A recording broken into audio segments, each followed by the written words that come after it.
Welcome, everybody. Lovely to sit with you all again tonight. So, this evening, why don't we go ahead and just begin with a short sit, and then we'll have a small talk that can hopefully support our practice. So, I invite you to just go ahead and close your eyes for a moment. If you're not comfortable with that, you can always just have a really soft gaze about 3 or 4 feet in front of you on the floor, not looking at anything in particular. And that way we don't really get stimulated by our visual sense, but just a very soft, easy gaze. Otherwise, you can close your eyes and just let yourself get in a comfortable position that you can hold for a while. If you like, you'd be welcome to lie down, but I always remind people that if you're going to lay down for some mindfulness, to always put a pillow or a bolster under your knees, just so that your lower back drops and you're a little more comfortable. So go ahead and just settle in.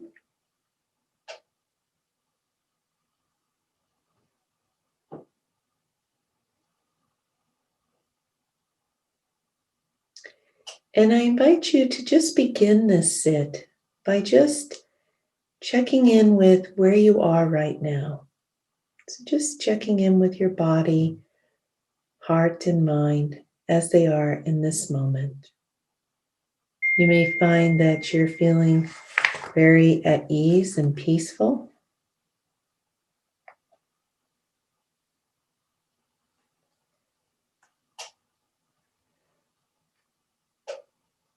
Or you may find that you're more revving or restless today. Whatever's here is okay. Conditions are such in this moment. The day's been like this. Well, this is how it's showing up.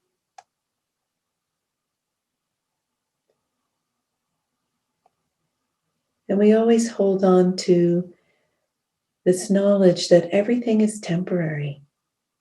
Whatever's here won't always be here. It'll be different tomorrow or a year from now. These are just the conditions today. And so we hold it with a lightness, an attitude of acceptance.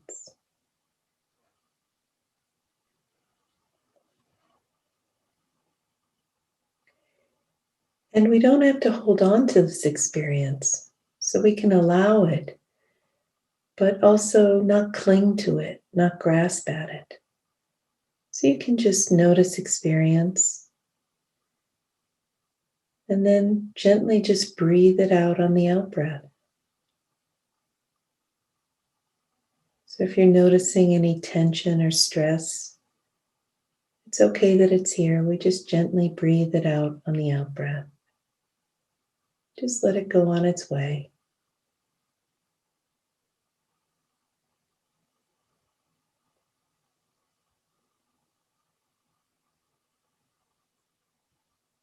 If we find that a stressor is a little sticky, that's okay. You can just breathe it out for several breaths. Eventually, it'll soften and release. And so we just have a very patient, accepting attitude.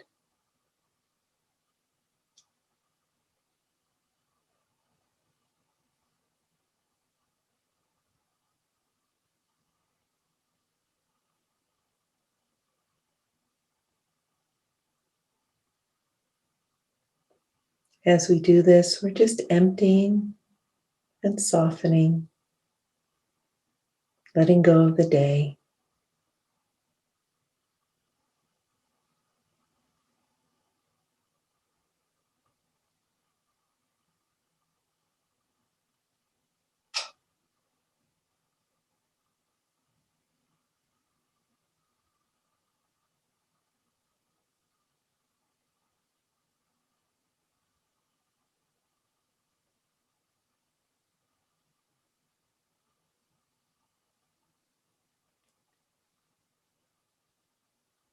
And in this sit, I'd like to also invite you to just make sure that we just check in with various channels.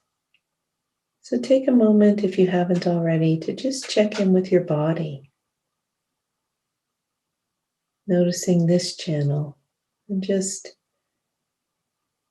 taking a moment to notice how your body is in this particular moment.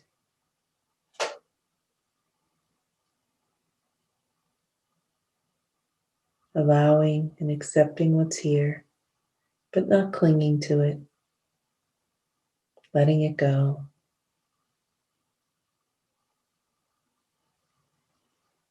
And also just taking a moment to notice how your body is over time. How is it at this part of your life, this age?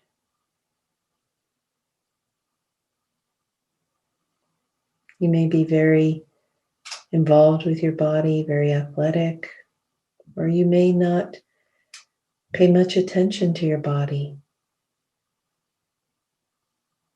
And just allowing, oh, it's like this. And just letting that go.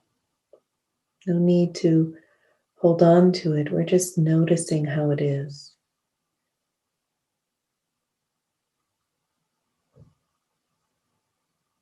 There are very good reasons why we're here in this body today.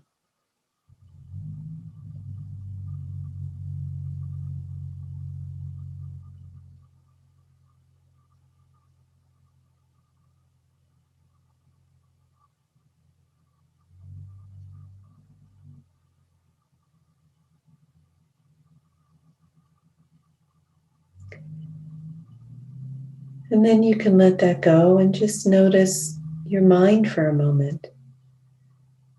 How is your mind doing overall? Is it relaxed and responsive? Perhaps it's been cloudy or racing.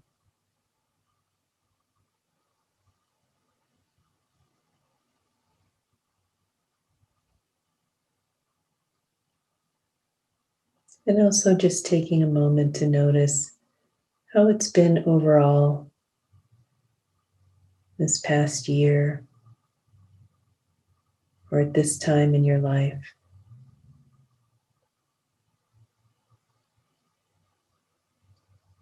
Perhaps it's been strong or feeling like it's weakening.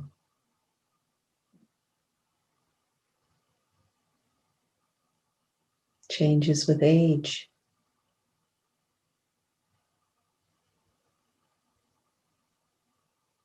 And again, what if you can just allow that, accept, oh, it's like this. Conditions are such.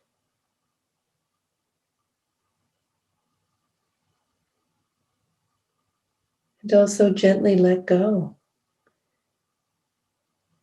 How our mind is today does not define us. It's just one aspect of how we are. And again, it changes.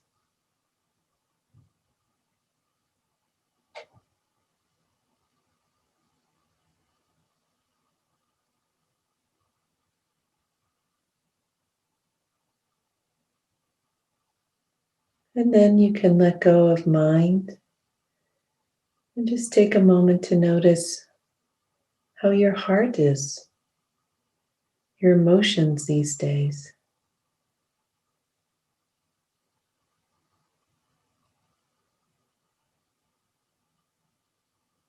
You may be filled with peace and ease, or struggling with anxiety, or grief, or depression.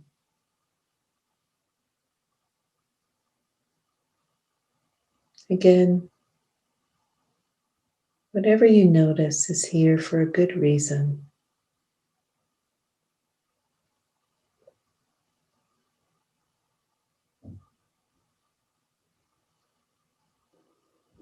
But we don't need to cling to this story. It doesn't define us. It's just, oh, conditions are such. It's like this. We just notice it, allow it, accept it, and then we let it go. It doesn't define me.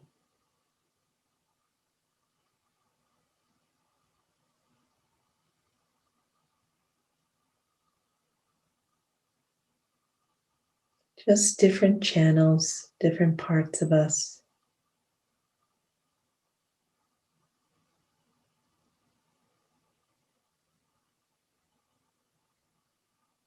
Some well, some not well.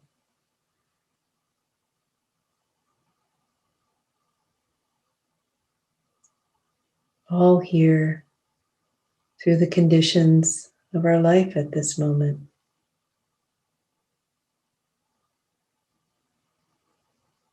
And yet it doesn't define us.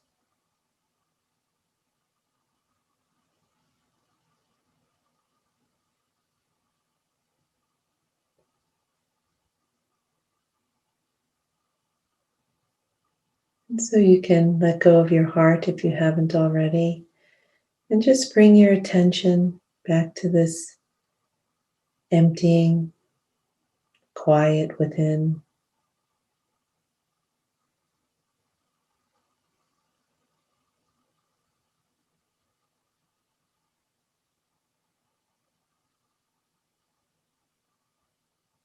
Taking a moment to connect with this quiet, breathing into it.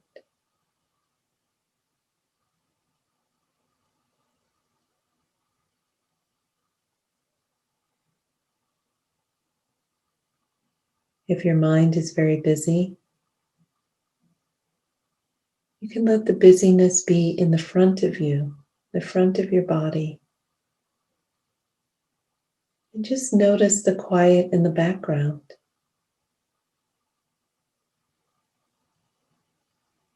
And take a step back into that quiet. Just letting all the noise be in front. And just breathing into the quiet in the background.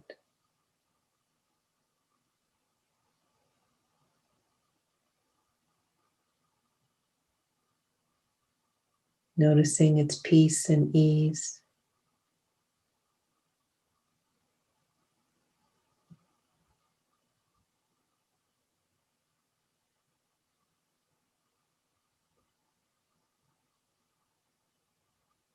Breathing into it.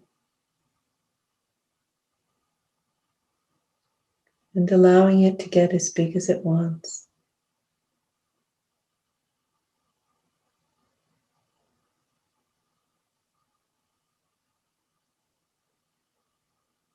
No need to grow it. Just allowing it to unfold naturally.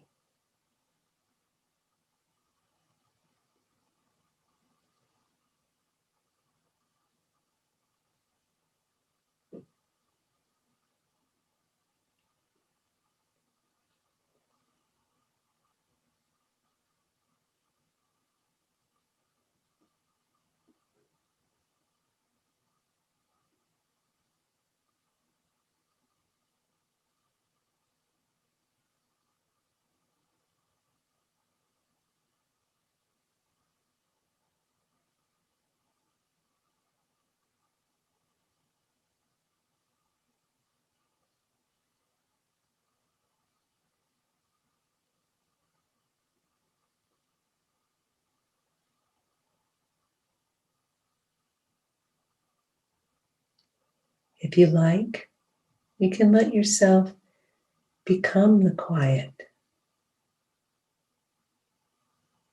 Do this by letting go of all the stories for a moment. Let go of the body for a moment. And just let the quiet be your body. Quiet space. So it's as if the quiet space is breathing.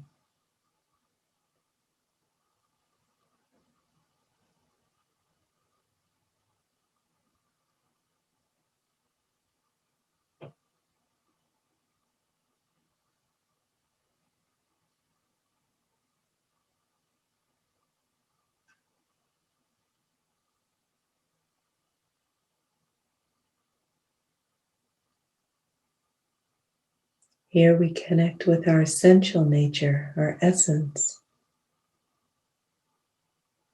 our natural mind.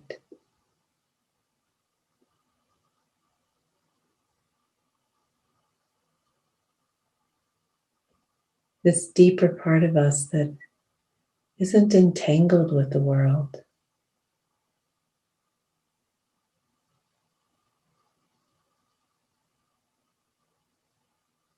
sees the world, notices the world, but it's not caught up in the world, not entangled.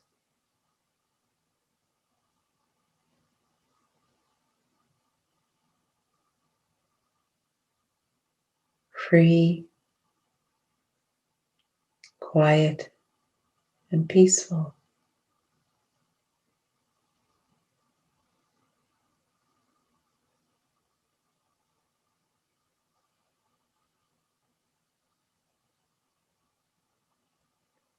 Oh, it's like this.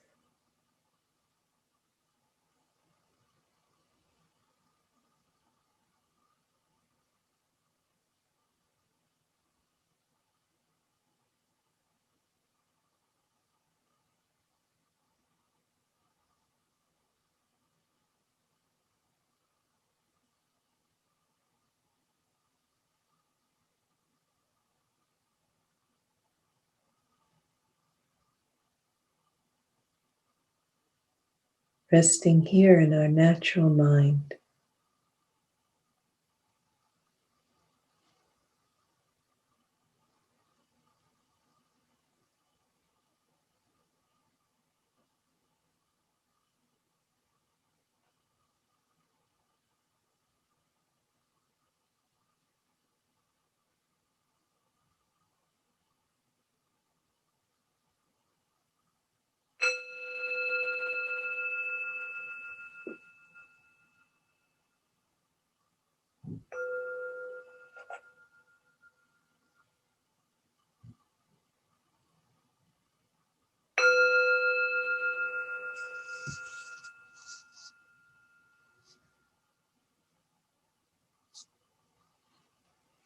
So, hopefully, you're feeling a little more relaxed and centered.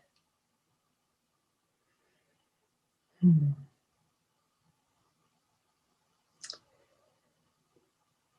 So, over these weeks, we've been talking about how to build a more successful life, how to be more awakened and alive in ourselves, how to be more free.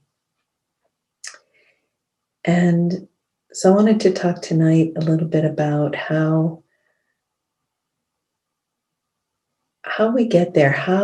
What are the mechanisms that help us get there? What do we need to understand to get there? And a lot of times people have this idea that if they can just succeed at one or two areas of their life, that they'll somehow get success and then happiness will follow, So uh, I remember one lawyer who told me once, as soon as I make partner, everything's going to be great. And the truth was, they were struggling in their life with long work hours and some relational issues and all kinds of things. And it was like, I don't know that being a partner in the law firm is going to bring all those areas into health and well-being. So we have this idea that we're going to be successful in one or two areas and everything's going to be great.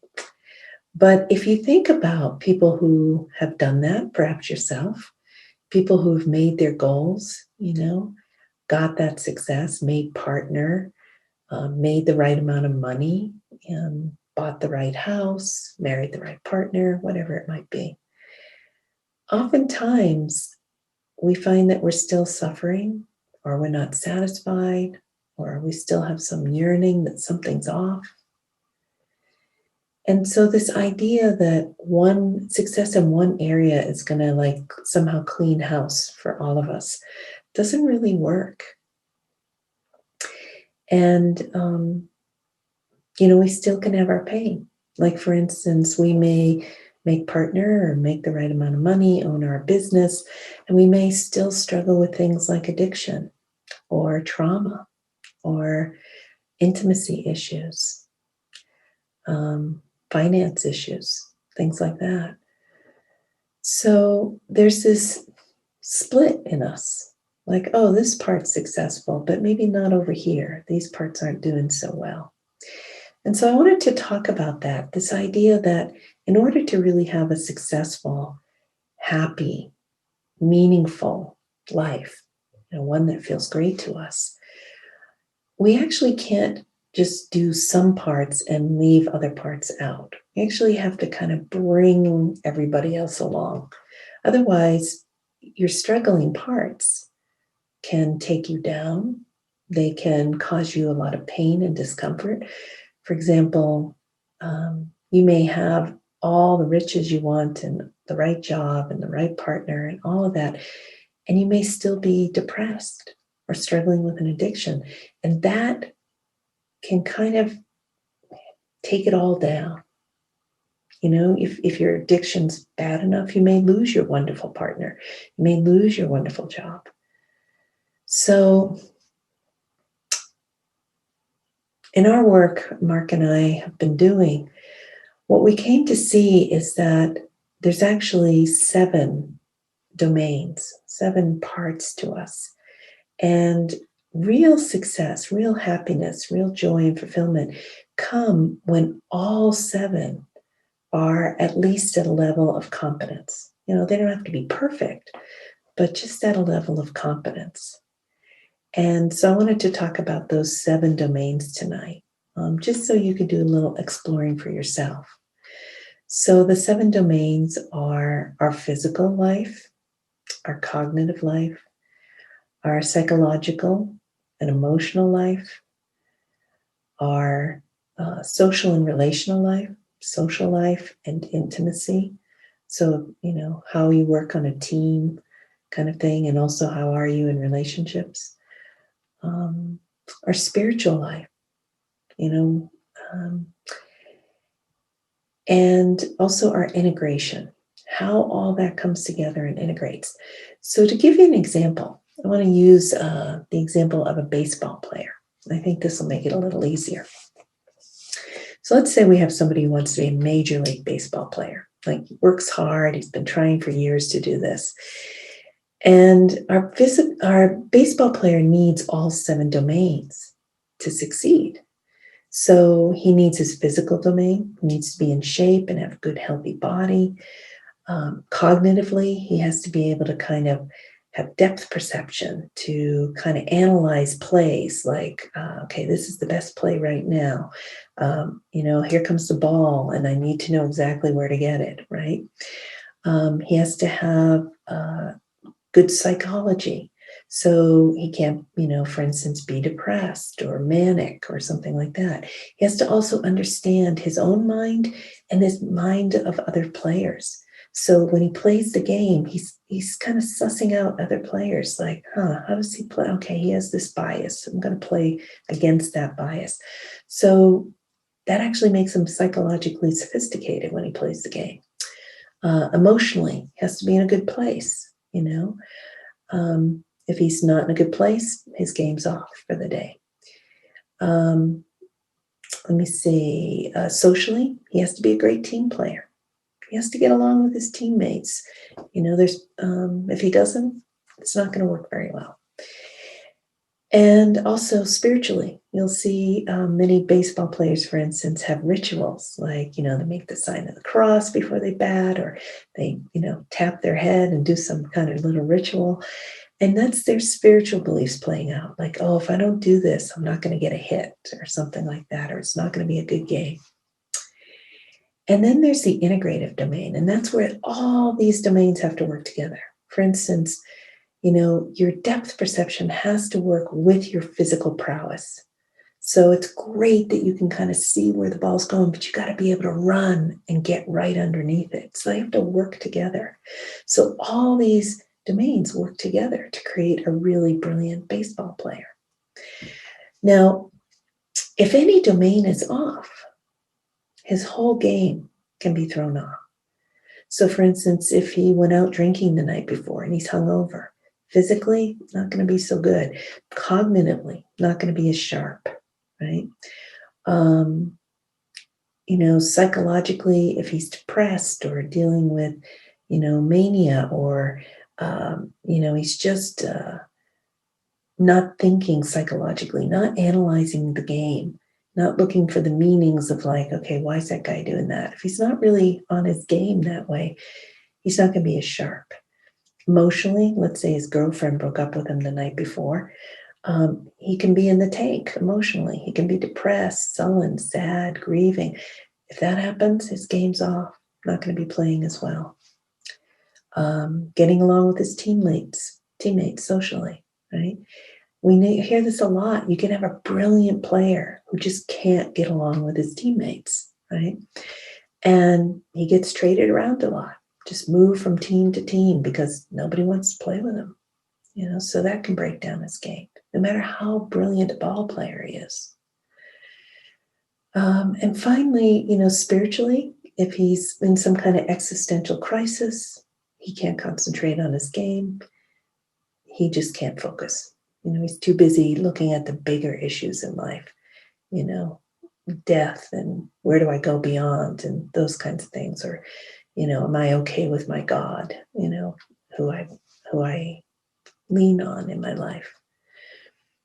Or integratively, if it's not all gelling together, you can have this brilliant skill and this brilliant skill, but if they can't really work together, the whole game's off.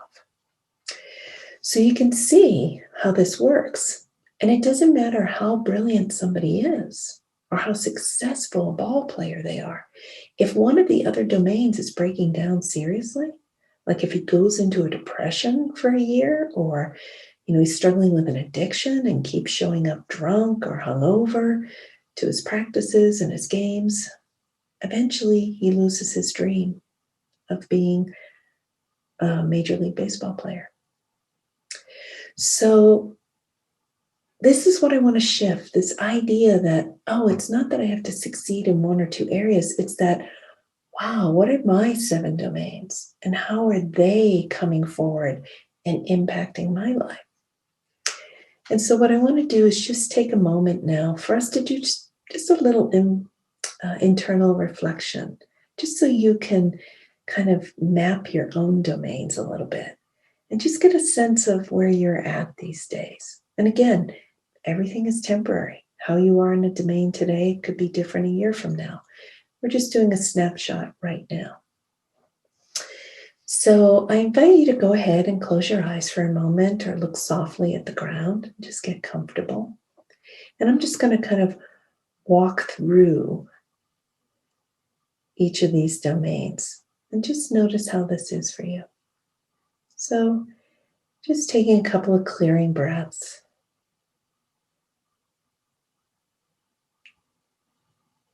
And we're just going to look at this both in a snapshot of this moment and kind of in a broader context as well.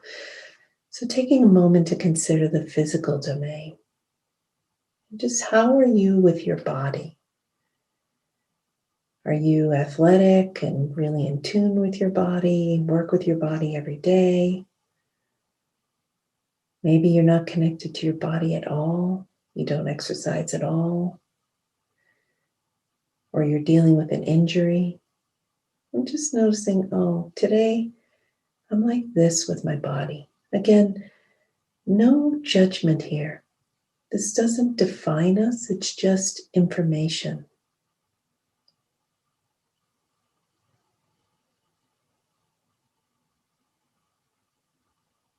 And take a moment to also notice just your general overall relationship with your body through this lifetime. For instance, maybe you've always been athletic or you've never been athletic. It's kind of been this way with my body a long time. Or you may notice some changes because of aging. I was very athletic before, but now I'm aging and it's hard and struggling and I'm having a hard time losing my edge. And again, it doesn't define us. It's just conditions are such. So we notice, we allow, and then we just gently release on the out breath.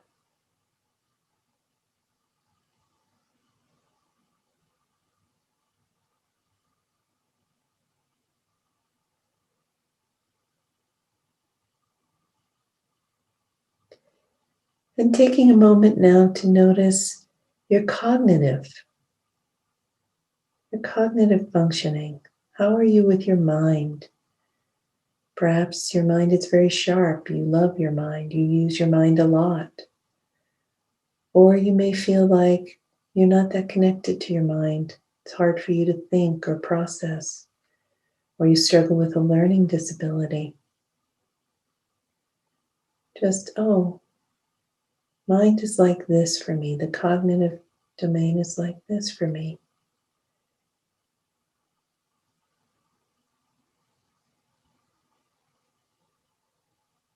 And taking a moment to also notice more broadly over your life. How has it been for you in general? Has this been an easy place for you or a difficult place your whole life?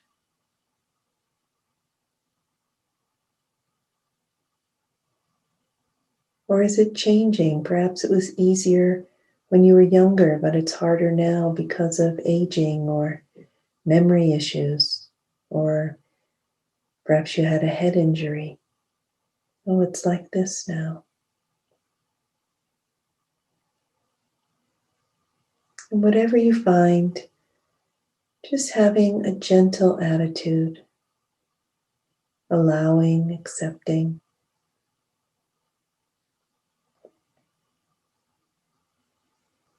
And then breathing it out on the out breath. No need to be clinging to it or attached to it. It doesn't define you. It's just one aspect.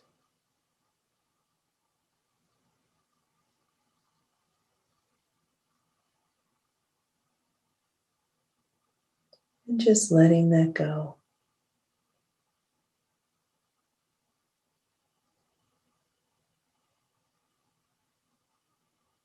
And then checking in now with your psychological domain. This is the domain where, do I know my own mind? Do I understand my motivations, why I do what I do? Do I work with my unconscious? Or I don't understand anything about my own mind. I don't understand how it works. I don't know why I do the things I do. I don't understand myself.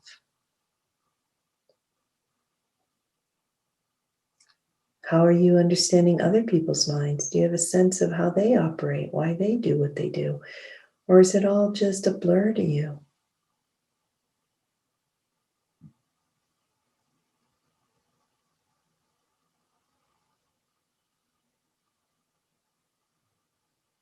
Again, just noticing, oh, it's like this. And then just breathing that out and letting go.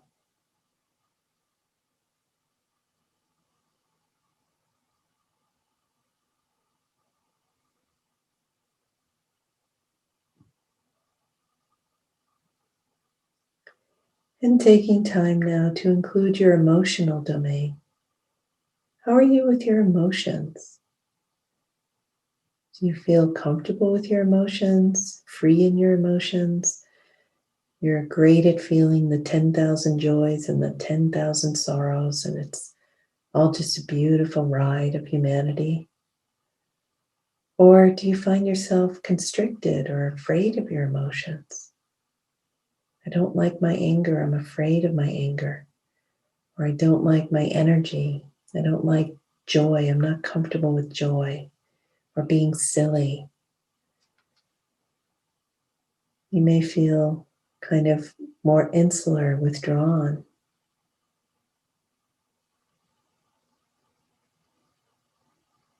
You may think emotions are good or emotions are bad. Whatever you find, conditions are such. I had certain experiences, I was raised in a certain way. Emotions are like this for me. And again, you just notice, allow,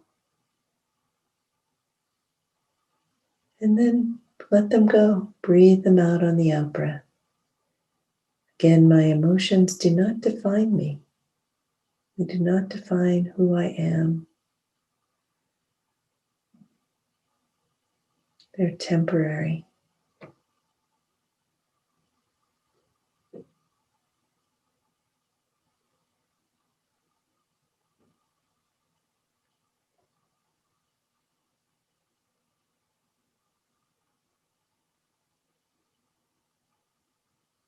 And then taking a moment to notice your social and relational domain. How are you socially?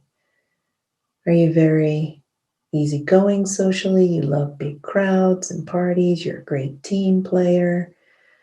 Or are you more insular? I just can't get along with teams. I like individuals, but I don't like whole groups of people. They make me uncomfortable. How are you socially?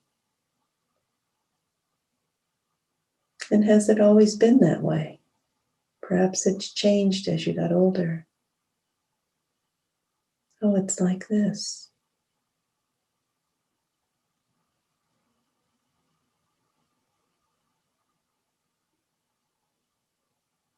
And then noticing how you are intimately. How are you in your intimate relationships? Is it easy for you to show up? Do you rest in them, or do you find yourself bracing and avoiding them? Perhaps there's been some trauma in intimacy. I don't trust anyone. I don't feel safe around people. Whatever's here is here for a good reason. No judgment. We just simply notice and allow.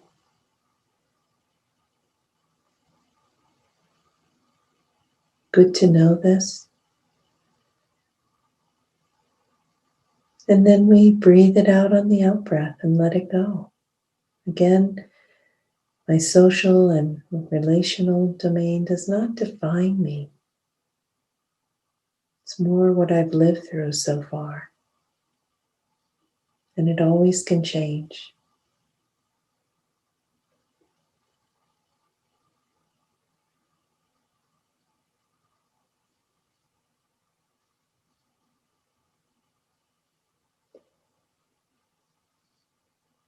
And then taking a moment to check in with your spiritual life. And by spiritual, it doesn't have to be religious. You know, some people say, I don't believe in God, but I believe in science. You know, it's our spiritual realm is more about how we make sense of that which is beyond our everyday human life. Things like death and existential questions. What is beyond, out there, beyond this life? And for some of us, that involves God, and for some of us, it involves nature, energy. For some, it's science, molecules, atoms, how it all works. And just checking in. Oh, when it comes to my spiritual domain, it's like this. Are you at ease and comfortable with it? Are you angry at God or mistrusting of God? Whatever is here for a good reason.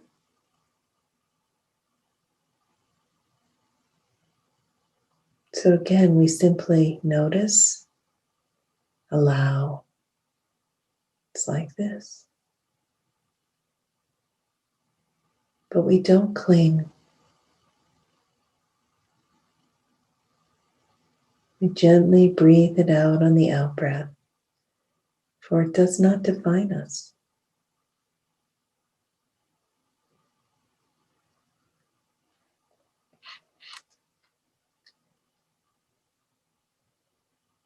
And finally, we check with the integrative domain. How does it all work together? Do you find that you work together in a smooth, coherent way? Or nothing works together? Like I'm good at this and I'm good at this, but I just can't seem to get my life to go anywhere. It's not integrated. It's not working. And again, whatever you find is okay. It can always change.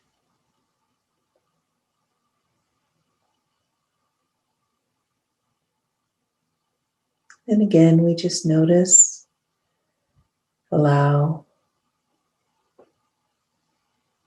and just breathe that out on the out breath.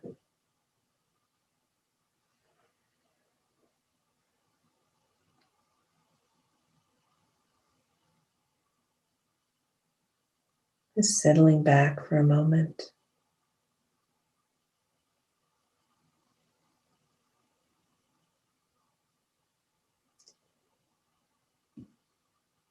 So I'm just going to invite you now to take a domain that you struggle with, something that you're not good at all. If you're struggle with your physical domain, it's like, oh, I never go near my body. I don't want to think about it. Or cognitively, I hate math. I hate processing. I don't want to think about it at all. Go ahead and pick a difficult domain that you really struggle with. And just holding that, I want you to just notice what happens. If I said to you, okay, tomorrow you have to start living in that domain. You have to do it all the time. So if it's a physical domain, you have to start exercising tomorrow and you have to exercise every day. Or you don't do math. Oh, you have to take a math class tomorrow. You have to sign up for math. And I want you to just feel the contraction or the reaction inside and let yourself notice that.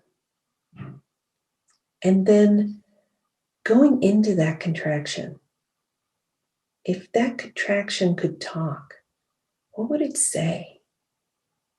I say, you have to do this now. And it says,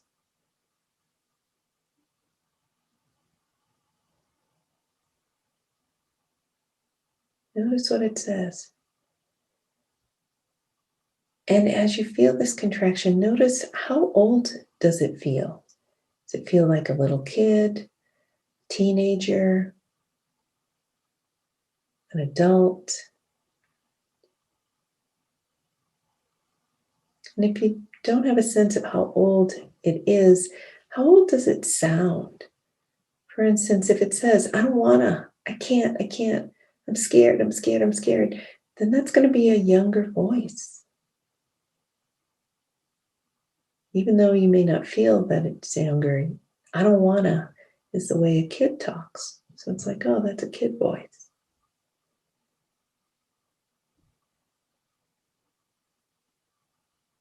And you can notice, is there any memory with this?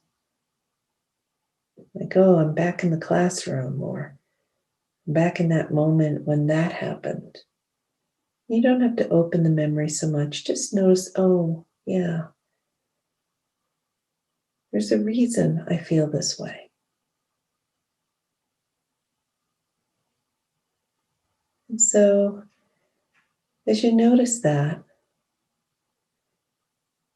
can you sense that there's a formation here? There's a formation here. Inner child formation, a teenage formation, a younger you formation. It's like, oh yeah, we talked about this before. Here's the formation that is at the root of this aversion, this difficulty with the domain.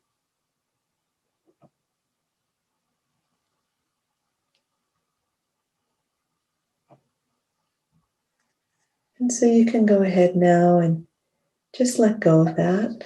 Breathe that out. No need to hold on to it. It's like, oh, yeah, there's a reason for this contraction. And you can say loving kindness for it. You can, may I be filled with loving kindness about this. May I be peaceful and at ease. Oh, that was a hard time. Yeah. And just breathe out that formation, let it go. Knowing that even later you can still come back to loving kindness for yourself. Gentle compassion, caring awareness. And just let it go. This difficulty does not define you. It's just one little corner, one corner of life. And it can change. It can heal. And so just let that go.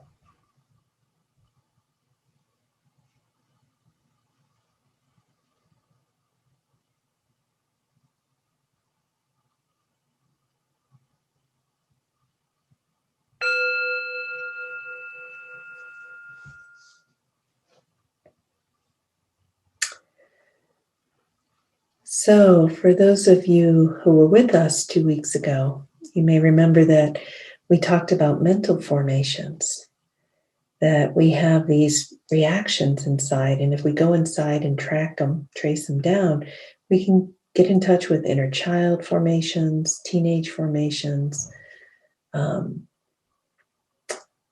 These old meanings and beliefs that define our reactions to the world, our reactions to ourselves. And so these formations, are both good and bad, right? For instance, if you sit down and eat some cake or your favorite dessert, I would invite you to, the next time you do that, notice who's eating the cake. And chances are, you're stuffing your face with cake or potato chips or something, your favorite dessert. And you hear this little voice go, I love cake, right? So you have this like little 4-year-old in there who loves cake. That's a formation that popped up that's eating cake and having a great time. If I were to say, okay, everybody here has to call somebody for a date, or you have to call and talk to your favorite celebrity, something like that. And I said, you got to do it right now. We'd all probably have some formation come up that goes, I can't do that. Oh my God, I'm so nervous. What if they reject me? What if they say no? What if and suddenly you're 15 and you're back in high school and you can't ask that person for a date, right? So these formations pop up. And what I wanted to point out tonight is that if we look at our domains, the ones that are holding us back, that are keeping us from happiness, that are undoing our life, if we go deep enough in them, we're going to see that they're actually being moved by pained or painful formations. There's a little 9-year-old in there who's struggling.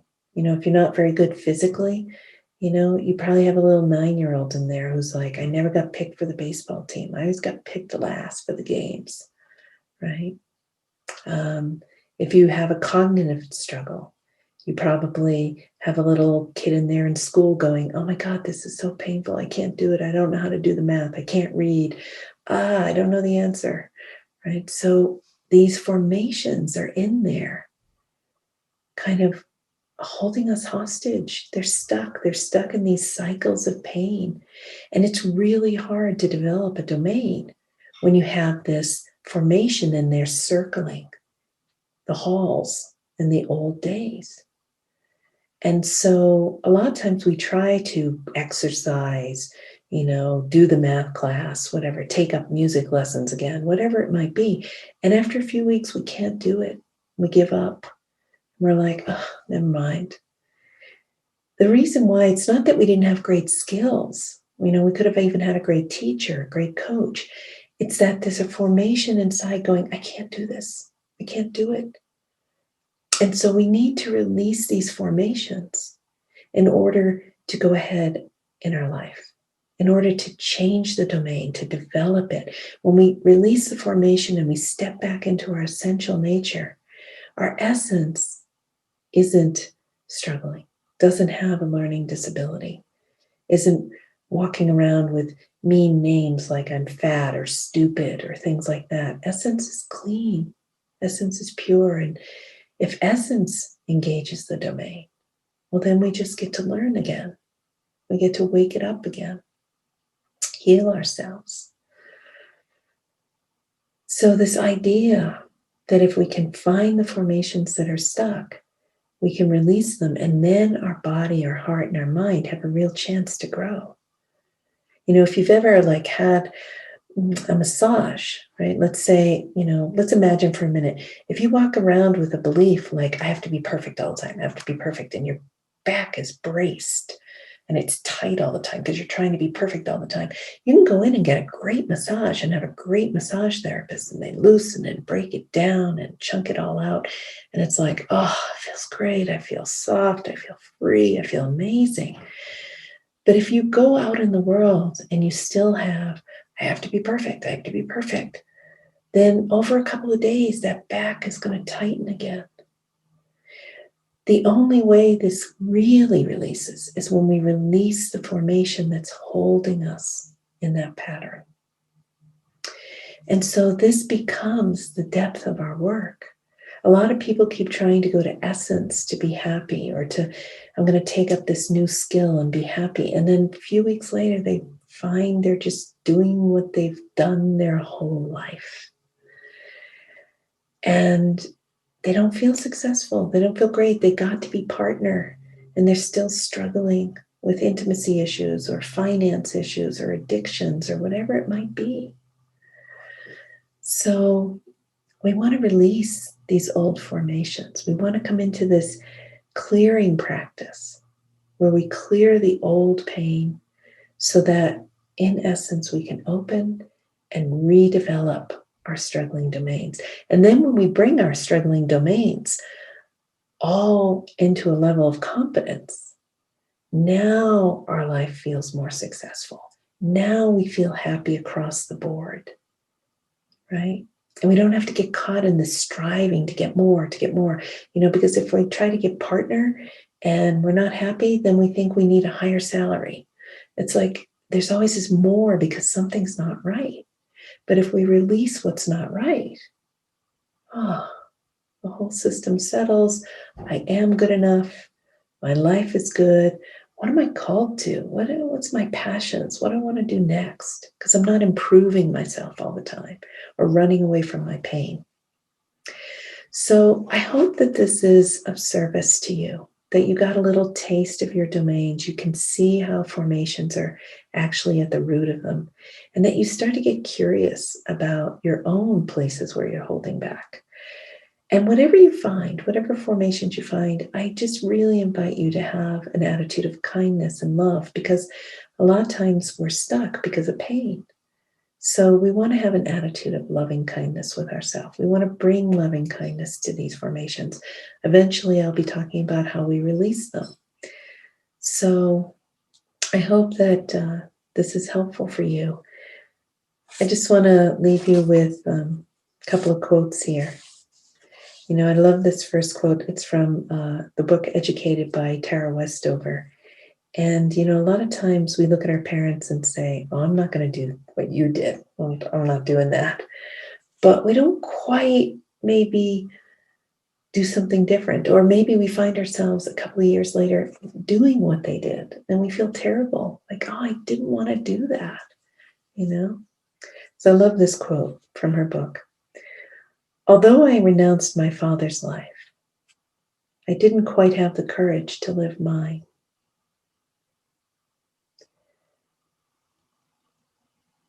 Although I renounced my father's life or my mother's life, I didn't quite have the courage to live mine. It's hard to have the courage to live something new when you still have a fear that's stuck inside.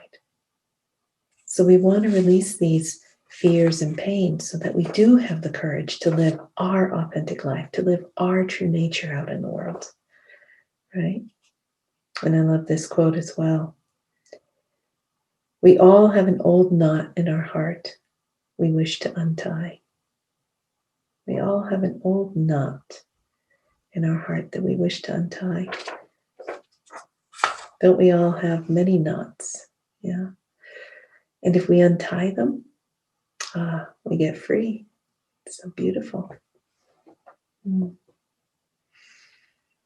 So let's just take a moment for a mindful intention, just to share what we're doing here in the hopes that the whole world gets to awaken and heal itself. Yeah. So you can just close your eyes or look gently at the floor. May our practices and our work and intention in these realms bring benefit to our own life, and may that benefit ripple out to those beyond us, to our loved ones and those even beyond, so that this idea of releasing our painful formations springs up in the world and other people catch on and release their painful formations, and that we all come to live a life of peace and ease, shining in our passions, living our potential, and having loving kindness in the world. May it be so. May it be so.